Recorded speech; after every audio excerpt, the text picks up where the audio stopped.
GIT की smart class में आप सभी का स्वागत है। अकाउंटिंग की इस क्लास में आज हम लोग पढ़ने वाले हैं डीलर्स के बारे में। देखिए, मैंने आपको सबसे पहले डीलर्स के बारे में आपको बताया था कि डीलर्स का मतलब होता क्या है। मैंने आपको बताया था कि 1 अप्रैल से लेकर के और 31 मार्च तक का जो समय होता है उसको एक फाइनेंशियल ईयर बोला जाता है ना। तो एक फाइनेंशियल ईयर के अंतर्गत कोई ऐसा बिजनेसमैन है जो बहुत सारे गुड्स या सर्विस को डील्स करता है, तो एक प्रकार का वो हमारे बिजनेस के लिए डीलर कहलाएगा। एक फाइनेंशियल ईयर में वो कितना टर्नओवर करता है उसको हम डीलर बोल सकते हैं। तो जैसे कि डीलर को कह रहा है कि डीलर को एनुअल एग्रीगेट टर्नओवर के आधार पर निम्नलिखित 2 भागों में बांटा गया। डीलर को मतलब एनुअल टर्नओवर के आधार पे, जैसे कि एक साल में मान के चले कि वो कितना टर्नओवर कर रहा है, उसके आधार पे डीलर्स को कितने भागों में बांटा गया है? 2 भागों में बांटा गया है, जिसमें पहला आपका आता है रेगुलर डीलर और सेकंड आपका आता है कंपोजिशन डीलर। अब ये दोनों डीलर्स के बारे में आपको समझना है कि जैसे कि रेगुलर डीलर क्या होता है और कंपोजिशन डीलर क्या होता है, ये दोनों में अंतर क्या है। तो जैसे कि यहाँ पे पहला डीलर लिखा है रेगुलर डीलर, और रेगुलर डीलर के बारे में लिखा कि ऐसे डीलर जिनका एनुअल एग्रीगेट टर्नओवर 1.5 करोड़ से ज्यादा है। कितना है? 1.5 करोड़ से ज्यादा है, उन्हें अनिवार्य रूप से अपना रजिस्ट्रेशन जीएसटी के रेगुलर स्कीम में कराना होता है। ठीक है, तो यहाँ पे बताया जा रहा है सबसे पहले कि ऐसे डीलर जिनका एनुअल एग्रीगेट टर्नओवर 1.5 करोड़ से ज्यादा है, ठीक है ना, कोई ऐसा डीलर है जो एक फाइनेंशियल ईयर में एक एनुअल में वो क्या कर ले रहा है, 1.5 करोड़ से ज्यादा का वो क्या कर ले रहा है, टर्नओवर कर ले रहा है, तो उसको अपना बिजनेस का जो रजिस्ट्रेशन होगा, जीएसटी का जो रजिस्ट्रेशन होगा, उसको रेगुलर स्कीम में कराना होगा। बात मत करो, सीधा बैठो, बात मत करो। अगर कोई ऐसा डीलर है जो एक मतलब एनुअल में वो टर्नओवर 1.5 करोड़ से ज्यादा कर लेता है, तो उसको अपने रेगुलर स्कीम में रजिस्ट्रेशन कराना होगा। और कह रहा है कि ऐसे डीलर्स को अपना टैक्स मंथली क्वार्टरली जमा करने होते हैं। कैसे डीलर्स को? रेगुलर की बात हो रही है, यानी कि जो रेगुलर डीलर होता है, रेगुलर डीलर में रजिस्ट्रेशन वही व्यक्ति कराता है जिसका टर्नओवर 1.5 करोड़ से क्या हो, ज्यादा। वही व्यक्ति जो है अपना क्या करता है, रेगुलर स्कीम में रजिस्ट्रेशन कराता है। और इसके लिए दिया हुआ है कि ऐसे डीलर्स को टैक्स जो अपना भरना होता है वो अपना मंथली भी भर सकता है और क्वार्टरली भी भर सकता है। अगर मंथली भरेगा तो सिंगल सिंगल महीने का भी वो जीएसटी भर सकता है, और क्वार्टरली भरेगा तो 3 महीने का एक बार वो जीएसटी भर सकता है। तो ये रेगुलर की बात हो रही है, ठीक है ना। ऐसे डीलर्स जिनका एनुअल एग्रीगेट टर्नओवर 1.5 करोड़ से ज्यादा हो, वो अपना जीएसटी में रजिस्ट्रेशन करा सकते हैं। किस स्कीम में? रेगुलर स्कीम में। थोड़ा जूम कर दीजिए। अच्छा, आगे जाके बैठ जाओ, आगे बढ़े तो बेवजह पीछे बैठते हैं। तो देखिए, मैंने अभी आपको बताया है कि ऐसे डीलर हैं जिनका एनुअल एग्रीगेट टर्नओवर 1.5 करोड़ से ज्यादा है, उन्हें अनिवार्य रूप से अपना रजिस्ट्रेशन जीएसटी के रेगुलर स्कीम में कराना होगा। और कह रहा है कि ऐसे डीलर्स को अपना टैक्स मंथली क्वार्टरली जमा करना होता है, और ऐसे डीलर्स को टैक्स कैलकुलेट करने के लिए निम्नलिखित फार्मूले का प्रयोग करना होता है। मतलब इसके लिए बात किया जा रहा है सबसे पहले रेगुलर डीलर के लिए। ये जो रेगुलर डीलर होता है, रेगुलर डीलर में वही व्यक्ति रजिस्ट्रेशन करा सकता है, वही डीलर रजिस्ट्रेशन करा सकता है जिसका एनुअल एग्रीगेट टर्नओवर की लिमिट 1.5 करोड़ से ज्यादा। मतलब अगर वो एक साल में, एक फाइनेंशियल ईयर में अगर वो 1.5 करोड़ से ज्यादा अगर टर्नओवर करता है, तो उस व्यक्ति को रेगुलर स्कीम में रजिस्ट्रेशन कराना होता है। और इस व्यक्ति के लिए दिया गया है कि ये जो रेगुलर डीलर वाला व्यक्ति होता है, ये 1 महीने में भी अपना जीएसटी भर सकता है और 3 महीने का एक बार भी अपना जीएसटी भर सकता है। ये किसके लिए है? रेगुलर के लिए। और फिर कह रहा है कि ऐसे डीलर्स को टैक्स कैलकुलेट करने के लिए निम्नलिखित फार्मूले का प्रयोग करना होता है। मतलब ये जो डीलर होता है ये अपना जीएसटी कैसे भरेगा, इसकी टैक्स को कैलकुलेशन करने के लिए इसमें एक फार्मूला दिया हुआ। कौन सा फार्मूला है? तो यहाँ पे लिखा भी है कि जीएसटी पेबल बराबर tax liability minus input tax credit. यानी कि यहाँ पे लिखा हुआ है, सबसे पहले कह रहा है कि ऐसे डीलर्स को अपना टैक्स मंथली क्वार्टरली जमा करना होता है, और ऐसे डीलर्स को टैक्स कैलकुलेट करने के लिए निम्नलिखित फार्मूले का प्रयोग करना होता है। मतलब ये जो डीलर होगा, ये जो अपना क्या करेगा, जो जीएसटी का टैक्स कैलकुलेशन करेगा, वो इसी फार्मूले के आधार पर अपना टैक्स का कैलकुलेशन करता है। अब यहाँ पे लिखा भी है, कह रहा है कि 1 जनवरी 2021 से QRMP स्कीम के अंतर्गत क्वार्टरली रिटर्न भी फाइल कर सकते हैं। मतलब यहाँ पे लिखा है कि 1 जनवरी 2021 के पहले ये नियम था कि आप जो है सिंगल मंथ का भी जीएसटी भर सकते हैं और 3 महीने का एक बार भी आप जीएसटी भर सकते हैं। लेकिन 1 जनवरी 2021 एक नया स्कीम आ गया, उस स्कीम का नाम आ गया QRMP। अगर आपका बिजनेस रेगुलर डीलर में रजिस्टर्ड है और जो है आप QRMP स्कीम के अंतर्गत आते हैं तो आपको 3 महीने का एक बार जीएसटी आपको भरना होगा। मतलब 1 महीने वाला यहाँ पे सिस्टम क्या हो जाता है, बंद हो जाता है। अब 3 महीने में आपको एक ही बार जीएसटी भरना होगा।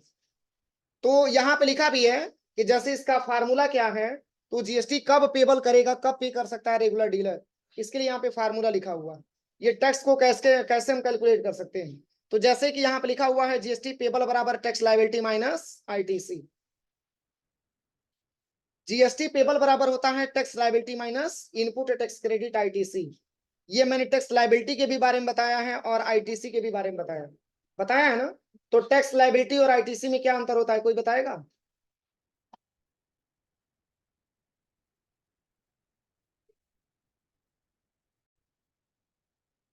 ठीक है ना। जीएसटी के अंतर्गत मैंने टैक्स लायबिलिटी और आईटीसी के बारे में मैंने बहुत आपको डीपली बताया। आईटीसी का पूरा नाम होता है इनपुट टैक्स क्रेडिट, और आईटीसी हमको तब प्राप्त होती है जब हम किसी गुड्स या सर्विस को परचेज करते हैं। किसी गुड्स को जब हम परचेज करते हैं तो हमको आईटीसी प्राप्त होती है, और किसी गुड्स को अगर हम सेल करते हैं तो हमारे लिए टैक्स लायबिलिटी बढ़ जाती है। जैसे कि मान के चलिए हमारे दुकान पे एक कस्टमर आया और बोला कि हमको 1 पीस कीबोर्ड खरीदना है। तो मैंने कीबोर्ड का रेट बताया कि कीबोर्ड आपको 100 रुपए के मिलेगी। तो वो तो कीबोर्ड का रेट मैंने बता दिया, और प्लस अलग से मैंने उसको बताया कि आपको 5% आपको टैक्स भी देना है। तो कस्टमर टोटल क्या पैसा दे के जाएगा, 105 रुपया दे के जाएगा।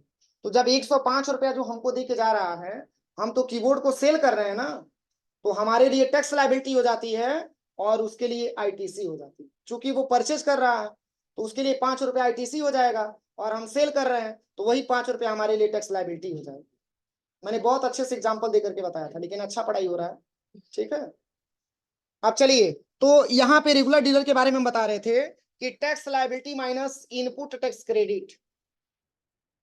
देखिए इसका जो फार्मूला यहाँ पे दिया है, यानी कि जीएसटी अगर आपको पेबल करना है किसके लिए, रेगुलर डीलर के लिए, तो इसके लिए फार्मूला आपका है जितना आपका टैक्स लायबिलिटी होगा उसमें से माइनस कर देंगे क्या, आईटीसी।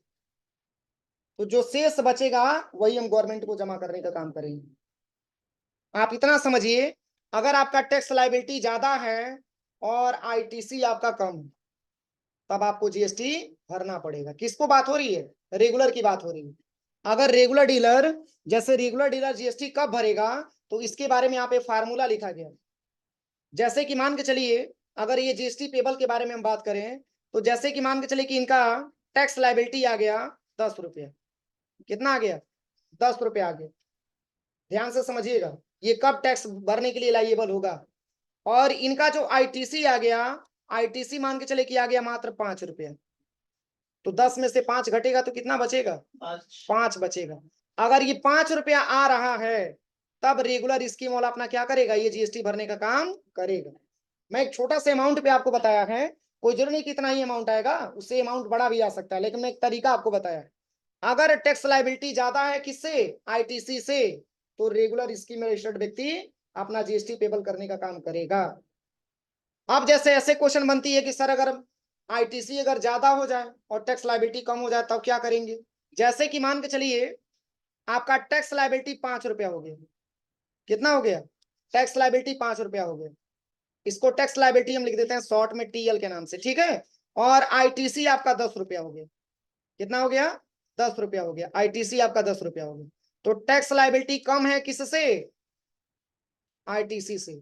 और कितना रुपया कम है, 5 रुपया। तो ये जो 5 रुपया जो हमारा कम आता है रिस्पॉन्स, इसको गवर्नमेंट ये कहता है कि इसको अगले महीने में एडजस्टमेंट किया जाएगा अगर आपका आईटीसी का पैसा ज्यादा है तो।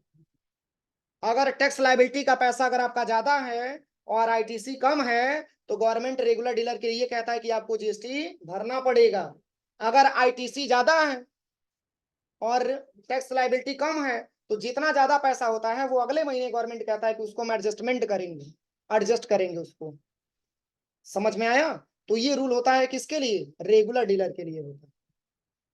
अब तो आईटीसी और टैक्स लायबिलिटी में कोई दिक्कत नहीं ना किसी को? बोलिए, कोई दिक्कत है? टैक्स लायबिलिटी तब बढ़ेगी जब हम किसी प्रोडक्ट को सेल करेंगे, आईटीसी हमको तब प्राप्त होगी जब किसी प्रोडक्ट को परचेज करेंगे। लेकिन पढ़ेंगे तभी समझ में आएगा, केवल कथा सुनने से नहीं आएगा। ठीक है, अब चलिए, अब कंपोजिशन डीलर क्या होता है? अब कंपोजिशन डीलर के बारे में बात करें तो कंपोजिशन डीलर क्या कहता है, इसका कौन सा रूल है? तो देखिए, इसमें लिया गया सबसे पहले कंपोजिशन डीलर। इसमें बताया जा रहा है कि ऐसे डीलर जिनका एनुअल एग्रीगेट टर्नओवर 1.5 करोड़ से कम है। इसमें थोड़ा सा प्रिंट हुआ है, इसमें 1.5 करोड़ बना लीजिएगा, कॉपी में बुक में अपना बना लीजिएगा। कह रहा है कि अभी तो मैंने आपको ज्यादा तक बताया है कि अगर 1.5 करोड़ से ज्यादा है तो किस में रजिस्ट्रेशन कराएगा? रेगुलर में कराएगा, ये मैंने बताया ना। लेकिन अगर 1.5 करोड़ से कम है तब किस में जाएगा वो? तो उसको हम लेके जाएंगे कंपोजिशन डीलर में। और यहाँ पे बताया जा रहा है कि ऐसे डीलर जिनका एनुअल एग्रीगेट टर्नओवर 1.5 करोड़ से कम हो, वो अपना रजिस्ट्रेशन जीएसटी कंपोजिशन स्कीम में भी करा सकता है। कब? जब 1.5 करोड़ से कम हो तब। अगर 1.5 करोड़ से ज्यादा है तो रेगुलर स्कीम में, अगर 1.5 करोड़ से कम है तो कंपोजिशन स्कीम में रजिस्ट्रेशन कराएगा। और कह रहा है कि वास्तव में कंपोजिशन स्कीम को जीएसटी प्रोसेस को आसान बनाने के लिए किया गया था। इसका मेन मैटर क्या था, मेन उद्देश्य क्या था? तो हम जीएसटी की प्रोसेस को आसान बना सकें, इसके लिए जो है कंपोजिशन डीलर का प्रयोग किया गया था। और कह रहा है कि इस स्कीम के अंतर्गत निम्नलिखित नियम भी बनाए गए हैं। किस स्कीम के अंतर्गत? कंपोजिशन के अंतर्गत। देखिए, कंपोजिशन के लिए कितना नियम है, लेकिन रेगुलर के लिए कोई नियम है? रेगुलर के लिए बस एक ही नियम है कि अगर आपका टैक्स लायबिलिटी ज्यादा है किससे? आईटीसी से, तो आपको जीएसटी आपको पेबल करना होगा। अगर आपका आईटीसी ज्यादा है टैक्स लायबिलिटी से, तो जितना पैसा ज्यादा होगा उसको नेक्स्ट मंथ क्या करेंगे? एडजस्टमेंट करेंगे। लेकिन इसके लिए देखिए, 3, 2, 5 नियम इसके लिए बनाए गए। किसके लिए? कंपोजिशन के लिए। क्यों? तो इसकी जो बैलेंस है वो कितना से ज्यादा है? 1.5 करोड़ से क्या है? कम है ना। तो 1.5 करोड़ से कम है तो पहला इसमें दिया हुआ है कि ऐसे डीलर्स को अपने टर्नओवर का एक निर्धारित परसेंटेज, करेंट रेट 1% ही टैक्स के रूप में गवर्नमेंट को देना होता है। ये 1 अप्रैल से लेकर के और 31 मार्च तक टोटल कितना इनकम करता है गवर्नमेंट, इससे मतलब नहीं होता है। वो जितना भी टर्नओवर करेगा उसका 1% ही गवर्नमेंट को टैक्स के रूप में जमा करने का काम करेगी। समझ में आ रहा है? नहीं आ रहा है? नहीं समझ में आ रहा है तो गले हाथ लगा के क्यों बैठे हो आप लोग? देखिए, जैसे कि यहाँ पे ये बताया जा रहा है कि कंपोजिशन डीलर के लिए ये निर्धारित किया गया है कि आप एक फाइनेंशियल ईयर में आप कितना टर्नओवर करते हैं, उसका मात्र आपको गवर्नमेंट को 1% टैक्स के रूप में आपको देना है। ये नियम किसके लिए है? कंपोजिशन के लिए। अब चलिए, दूसरा जो दिया है, ये कह रहा है कि ऐसे डीलर्स को ना तो अपना डिटेल रिकॉर्ड मेंटेन करने की जरूरत पड़ती है और न ही टैक्स इनवॉइस इशू करने के लिए आवश्यक रूल्स और प्रोसीजर फॉलो करना पड़ता है। किसके लिए? इसमें कंपोजिशन के लिए बात हो रही है। जो कंपोजिशन डीलर में है वो कह रहा है कि इसके लिए जो है किसी भी रिकॉर्ड को डिटेल में मेंटेन करने की जरूरत नहीं होती है। और कह रहा है कि नहीं टैक्स इनवॉइस इशू करने के लिए आवश्यक रूल्स और प्रोसीजर को भी फॉलो करना पड़ता है। मतलब इसको गवर्नमेंट मुक्त कर दिया इस सब चीजों से। आपको जो है क्या करना है, जैसे टैक्स इनवॉइस इशू करने के लिए कोई भी रूल्स और कोई भी प्रोसीजर आपको फॉलो नहीं करना है। और फिर कह रहा है कि कोई भी आपको डिटेल में रिकॉर्ड आपको मेंटेन करने की रिक्वायरमेंट नहीं है। कब? जब आपकी बिजनेस रजिस्टर्ड है किसमें? कंपोजिशन डीलर में तब। तो रेगुलर के लिए तो ये कंपलसरी होगा ना। मैं वही तो बता रहा हूँ, कंपोजिशन डीलर। मैंने क्या पढ़ाया है? ऊपर पढ़ो क्या लिखा हुआ है। नींद आ रहा है क्लास में? मैंने क्या लिखा है वहां पे कंपोजिशन में कि ऐसे डीलर जिनका एनुअल एग्रीगेट टर्नओवर 1.5 करोड़ से कम हो, वैसे व्यक्ति को कंपोजिशन डीलर बोला जाता है। जैसे कोई ऐसा व्यक्ति है जो एक फाइनेंशियल ईयर के अंतर्गत अगर 1.5 करोड़ से कम अगर इनकम कर रहा है, 1.5 करोड़ से कम अगर वो क्या कर रहा है, अपना टर्नओवर कर रहा है, तो ऐसे व्यक्ति के लिए जरूरी होता है कि वो कंपोजिशन की स्कीम में अपना रजिस्ट्रेशन कराए। मैंने यही बताया है ना। लेकिन अगर जो है अगर 1.5 करोड़ से ज्यादा हो जाता है तो उस केस में उसको रेगुलर डीलर के अंतर्गत रखा जाता है, उसके लिए रेगुलर स्कीम के अंतर्गत लाया जाता है। और उसमें भी ये जनवरी 21 से जो है इसके लिए QRMP एक स्कीम लाया गया रेगुलर के अंतर्गत। और इसमें ये स्कीम में ये बताया गया कि आपको 3 महीने का एक बार आपको जीएसटी रिटर्न भरना होता है। लेकिन 1 जनवरी 2021 से पहले एक महीने का भी जीएसटी वो भरता था, लेकिन 1 जनवरी 2021 से एक नया नियम आ गया, एक नया स्कीम आ गया जिसको QRMP स्कीम बोला गया। उस स्कीम के अंतर्गत ये लाइएबल किया गया कि आपका जो टैक्स आप पे करेंगे वो 3 महीने का आप एक बार गवर्नमेंट को जमा करने का काम करेंगे। लेकिन ये स्कीम किसके लिए है? किसके लिए स्कीम? रेगुलर के लिए। किसके लिए है? रेगुलर के लिए। यहाँ पे देखिए रेगुलर के ही तो अंतर्गत लिखा हुआ है। ये स्कीम किसके अंतर्गत लाया गया है? रेगुलर के लिए लाया गया। अब वही अगर कंपोजिशन डीलर के बारे में बात करें तो इसके लिए तो 1.5 करोड़ से ज्यादा है, लेकिन इसके लिए 1.5 करोड़ से क्या है? कम। अगर आपका बिजनेस 1.5 करोड़ से कम अगर टर्नओवर होता है, आपके बिजनेस में एनुअल टर्नओवर की बात हो रही है, तो आप अपने बिजनेस का रजिस्ट्रेशन किस स्कीम में कराएंगे? कंपोजिशन स्कीम में कराएंगे। और उसमें भी कह रहा है कि आप एक फाइनेंशियल ईयर में या आप कितना टर्नओवर करते हैं मतलब उससे नहीं है, जितना भी आप टर्नओवर करेंगे उसका गवर्नमेंट को मात्र 1% आपको टैक्स के रूप में देना होगा। ये कंपोजिशन के लिए लाइएबल। और इसके लिए तमाम प्रकार के रूल्स भी यहाँ पे बनाए गए, जो कि रूल्स हम पढ़ करके आपको बता रहे हैं। देखिए अब देखिए यहाँ पे लिखा है, कह रहे कि ऐसे डीलर्स को ना तो डिटेल्स रिकॉर्ड मेंटेन करने की जरूरत पड़ती है और न ही टैक्स इनवॉइस इशू करने के लिए आवश्यक रूल्स और प्रोसीजर फॉलो करना पड़ता है, और न ही स्टॉक मेंटेन करने की भी जरूरत पड़ती है, और न ही ये भी अपना स्टॉक मेंटेन करता है कि हमारे स्टॉक में कितना पड़ा हुआ है या कितना सेल हो गया या कितना और हमको मंगवाना है या कितना शेष बचा हुआ है। इसके लिए ऐसा कोई स्टॉक मेंटेन करने की जरूरत नहीं होती है। और फिर यहाँ पे लिखा भी है कि और ना ही सेल्स और परचेज का इनवॉइस वाइज रिटर्न भी फाइल करना होता है। कितना आपका सेल हुआ, कितना आपका परचेज हुआ, इसका भी इनवॉइस वाइज रिटर्न भी इनको फाइल करने की आवश्यकता नहीं होती है। और अगला जो दिया है, कह रहा है कि ऐसे डीलर्स को केवल क्वार्टरली रिटर्न फाइल करना होता है। क्वार्टरली मतलब 3 महीने में मात्र एक बार, वो भी क्या परसेंट? मात्र 1% गवर्नमेंट को टैक्स के रूप में देगा। इसके लिए भी 3 महीने पे एक बार ही रिटर्न फाइल करना होता है। और कह रहा है कि ऐसे डीलर्स को न तो आईटीसी प्राप्त होती है और ऐसे डीलर्स को टैक्स इनवॉइस इशू करने का भी अधिकार नहीं है। तो टैक्स इनवॉइस इशू करने का अधिकार किसका है? बोलिए किसका है? रेगुलर डीलर का।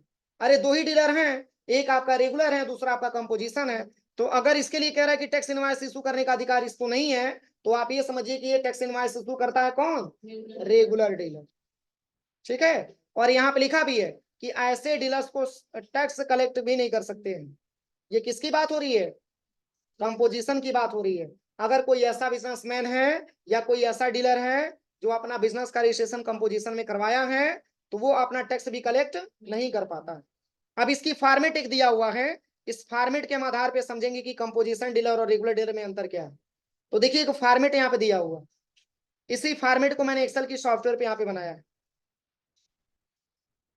जैसे इसमें एक चीज बना लीजिएगा, इसमें कंपोजिशन लिखा है, इसमें भी कंपोजिशन लिखा, इसको रेगुलर बना लीजिएगा काट के कॉपी में।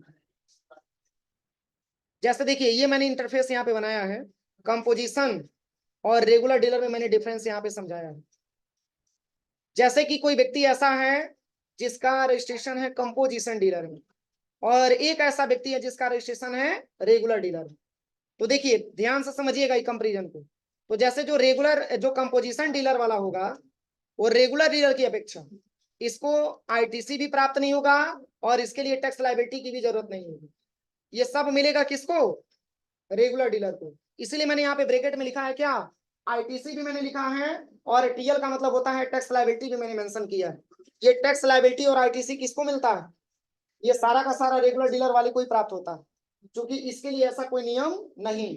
तो अब इस टेबल में आप ध्यान से समझिए, दो व्यक्ति हैं, दो लोगों का रजिस्ट्रेशन अलग अलग डीलर्स में हुआ। एक व्यक्ति का रजिस्ट्रेशन कंपोजिशन डीलर में हुआ है और दूसरे व्यक्ति का रजिस्ट्रेशन रेगुलर डीलर में हुआ। अब दोनों लोगों में अंतर समझिए। अगर कंपोजिशन डीलर वाला कोई गुड्स परचेज करता है 25,000 में, तो ऐसा नहीं है कि अगर आप रेगुलर में मतलब आप हैं तो आपको 20,000 में मिल जाएगा, आपको भी कितने में मिलेगा?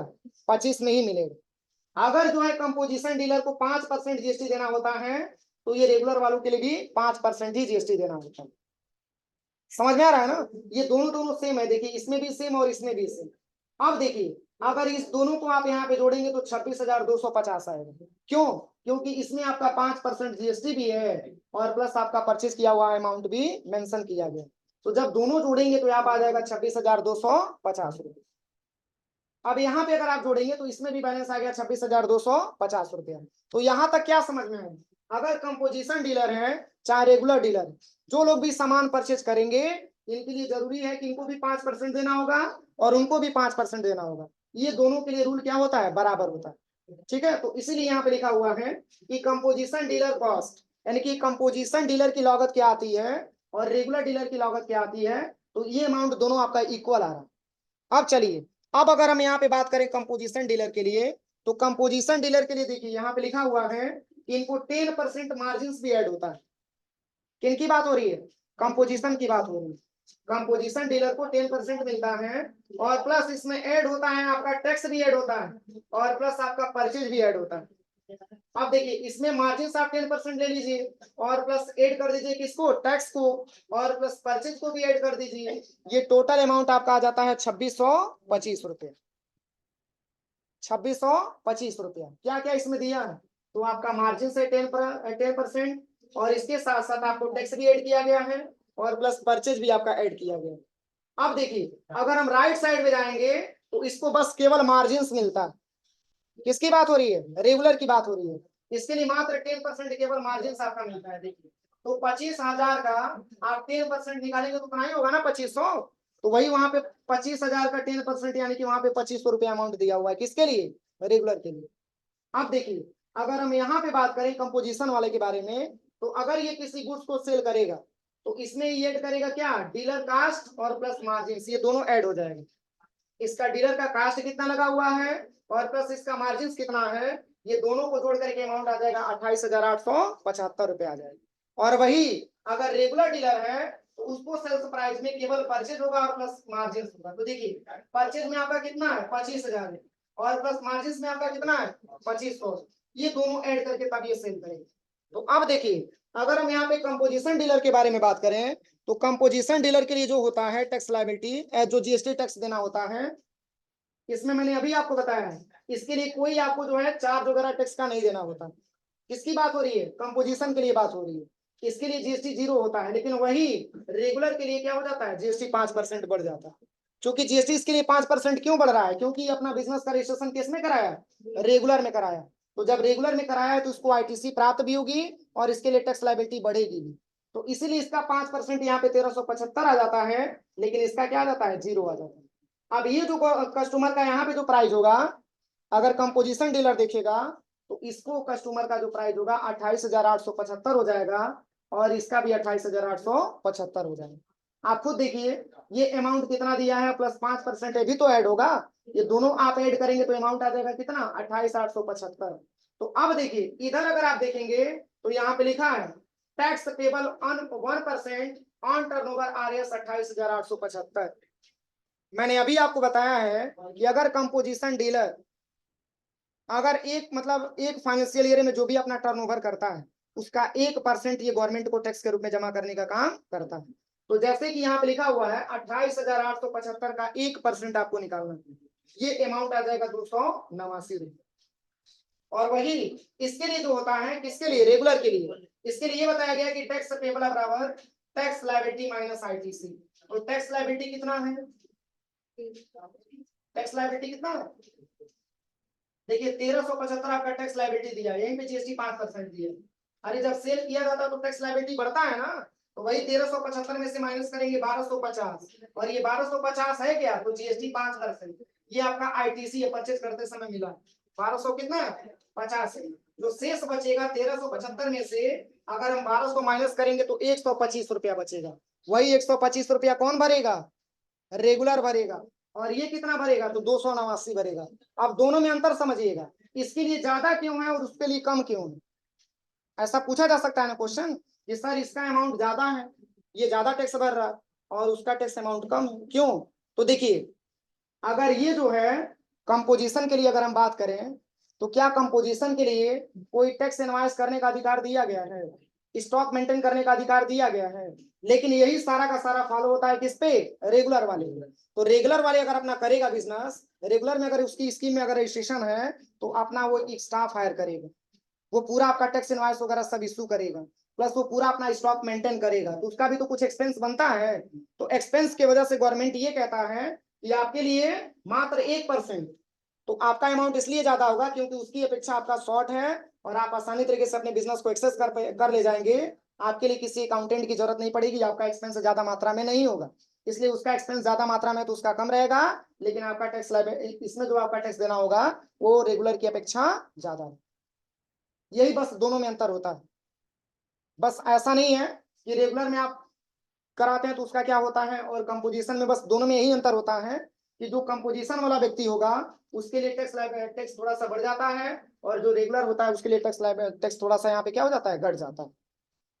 क्योंकि ये तभी भरेगा जब टैक्स लायबिलिटी से कम होगा क्या, आईटीसी, तभी तो भरेगा ना, अगर नहीं है तो क्या भरेगा वो।